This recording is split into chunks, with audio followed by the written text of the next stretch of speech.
Mabuhay ang bagong kasal! Ligayang bagong kasal, pre. Binabati ko yung dalawa sa kasal nyo, mare. Uy, pare, congrats ah. Maraming salamat sa inyo mga pare ko. Nakatuwa naman at may magbibigay na sa akin ang apo.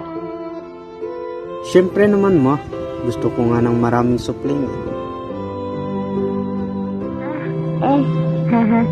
Oo nga po, mama.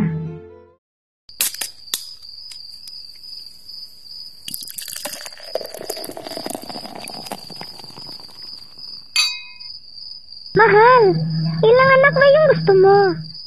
Gusto ko marami, mahal, para mas masaya. Pero mahal, mahirap yung buhay ngayon. Ayoko makita yung anak natin na naghihirap dahil sa kakulangan natin. Walang mahirap, mahal, kung magkasama tayo. Pero mahal... Basta gusto ko kagad ng maraming anak. Alam mo na yun marami tayo. Tapos maingay, sama-samang magtawanan, magkwentuhan. Diba ang saya? Pwede naman, pero di pa tayo handa. Bahala ka dyan, matulog na nga tayo. Basta bukas, mag-honeymoon tayo. Good night.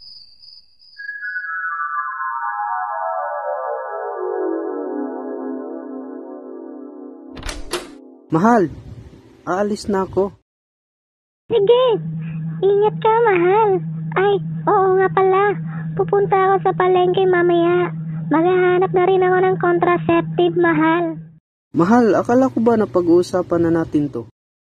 Mahal, ayoko lang kasi mahirapan ka tsaka yung magiging anak natin.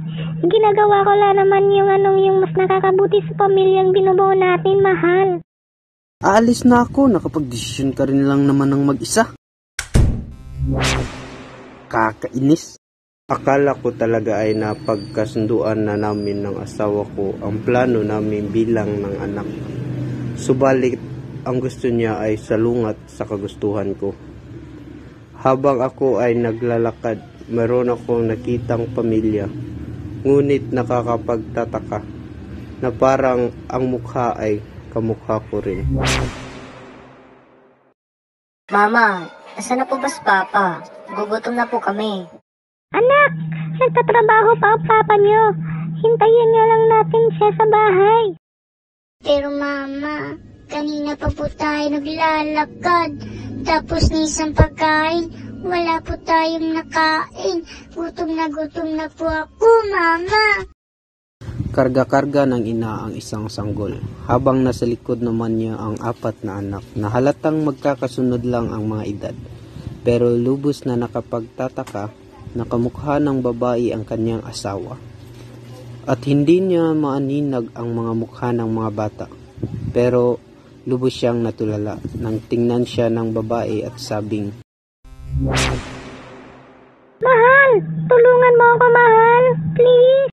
Papa, kanina pa po kami nagugutom. Papa, ang kinap po ng tiyan ko. Papa, tulungan niyo po kami.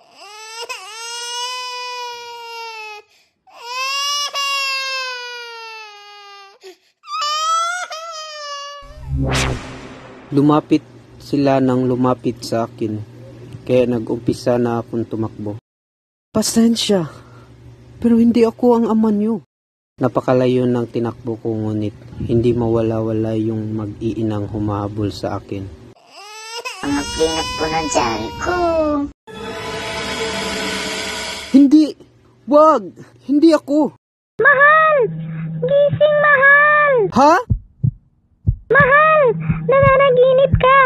Uminom ka muna ng tubig! Buti na lang panaginip lang lahat ng iyon.